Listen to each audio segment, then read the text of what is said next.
এবার আমাদেরকে জানতে হবে লোকমান মানুষটাকে।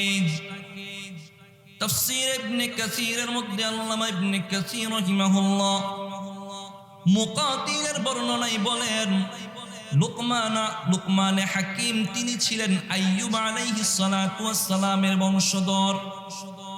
কারো মতে তিনি ছিলেন আইয়ুব আলাইহিস সালামের ভাতিজা, এবং কারো মতে লুকমানে হাকিম ছিলেন আইয়ুব আলাইহিস সালাতু ওয়াস সালামের খালাতো ভাই।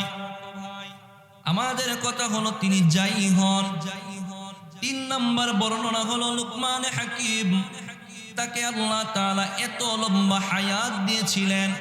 আইয়ুব আলাইহিস সালাতু ওয়াস সালামের পর থেকে তিনি হায়াত পেতে পেতে দাউদ আলাইহিস সালাতু ওয়াস সালামের জমানায়ও তিনি জীবিত ছিলেন।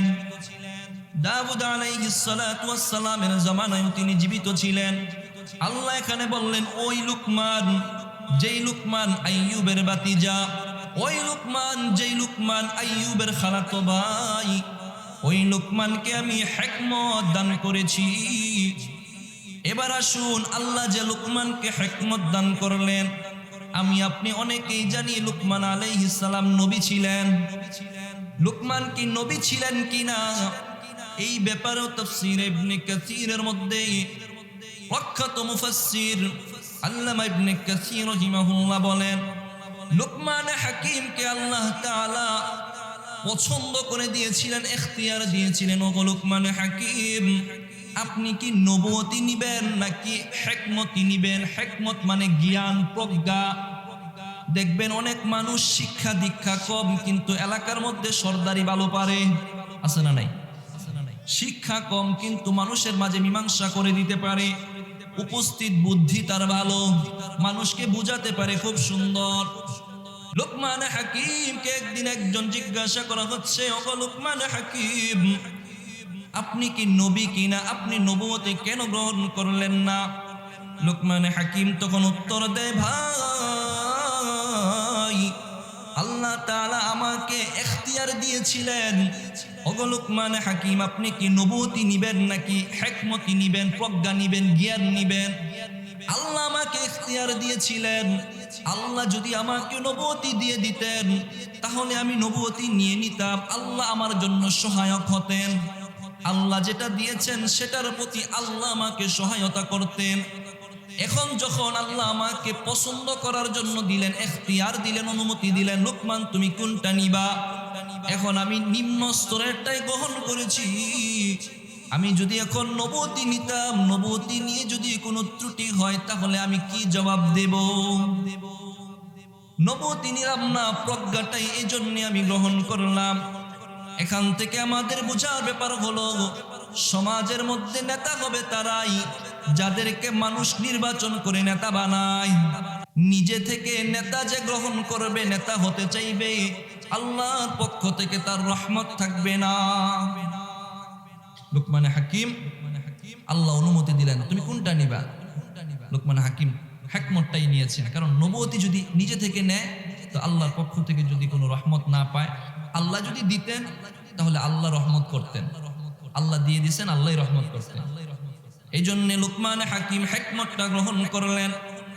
এই হিকমত গ্রহণ করার কারণেই আজকালকে আমরা তাকে লুকমান হাকিম বলে চিনি। এক বর্ণনা আছে, ইকরিমা রাহিমাহুল্লাহর বর্ণনা মতে লুকমান হাকিম নবী ছিলেন, কিন্তু এই বর্ণনাটা দুর্বল। এই বর্ণনাটা দুর্বল। আমরা আজকে থেকে তাকে লুকমান হাকিম বলে জানবো, একজন অনেক বড় বুজুর্গ মানুষ, আল্লাহর অনেক বড় মাকবুল মানুষ, কবুলিয়ত মানুষ। এই লুকমান হাকিমের ব্যাপারে আল্লাহ বলতেছেন, ওয়ালাকাদ আতাইনা লুকমানাল হিকমাহ, আমি লুকমানকে হিকমত দান করেছি।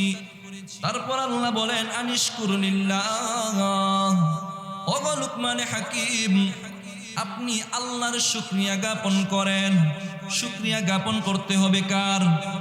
আরো জোরে বলেন, শুকরিয়া জ্ঞাপন করতে হবে কার? আল্লাহ বলতেছেন, ওগো লুকমান হাকিম আমি আপনাকে হিকমত দান করেছি, এবার আপনি আল্লাহর শুকরিয়া জ্ঞাপন করেন। এ থেকে বোঝা যায় আল্লাহ যাদেরকে ইলম দিবেন, জ্ঞান দিবেন, প্রজ্ঞা শিক্ষা দিবেন, দুনিয়ার ইলম হোক আর আখিরাতের ইলম হোক, দ্বীনি শিক্ষা হোক আর জাগতিক শিক্ষা হোক, যেই শিক্ষায় আপনি অর্জন করেন, আল্লাহর পক্ষ থেকে যেই নিয়ামতি আপনি প্রাপ্ত হন না কেন, পরক্ষণেই শুকরিয়া করতে হবে কার? আল্লাহ বললেন আনিশকুরুলিল্লাহ, আল্লাহর শুকরিয়া জ্ঞাপন করেন। ওয়ামান ইয়াশকুর ফাইন্নামা ইয়াশকুরু লিনাফসিহি, আল্লাহ তারপরে বলতেছেন যে শুকরিয়া জ্ঞাপন করবে সে তার নিজের জন্যই শুকরিয়া আদায় করবে। আপনি যদি শুকরিয়া জ্ঞাপন করেন, শুকরিয়া আদায় হবে আপনারই, এতে আপনারই ফায়দা হবে, আল্লাহর কোনো ফায়দা হবে না। আল্লাহর ফায়দা হবে? আপনি যদি সারাদিন শুকরিয়া জ্ঞাপন করেন, আল্লাহর কোনো ফায়দা আছে? আর আপনি যদি না শুকরিয়া আদায় করেন, তাও আল্লাহর কোনো লস আছে? আল্লাহর কোনো লস নাই। এখানে একটা ছোট্ট ঘটনা শুনবেন। এই যে আমরা আল্লাহর পক্ষ থেকে নিয়ামত প্রাপ্ত হই, শুকরিয়া আল্লাহর করি, আলহামদুলিল্লাহ বলি না? আল্লাহর পক্ষ থেকে নিয়ামত প্রাপ্ত হলে আমরা কি বলি? আরো জোরে বলেন না, কি বলি? আপনাদের কষ্ট হইতেছে নাকি? আমরা আলহামদুলিল্লাহ বলি। আলহামদুলিল্লাহর অর্থ কি? সমস্ত প্রশংসা আল্লাহ, সমস্ত প্রশংসা আল্লাহ।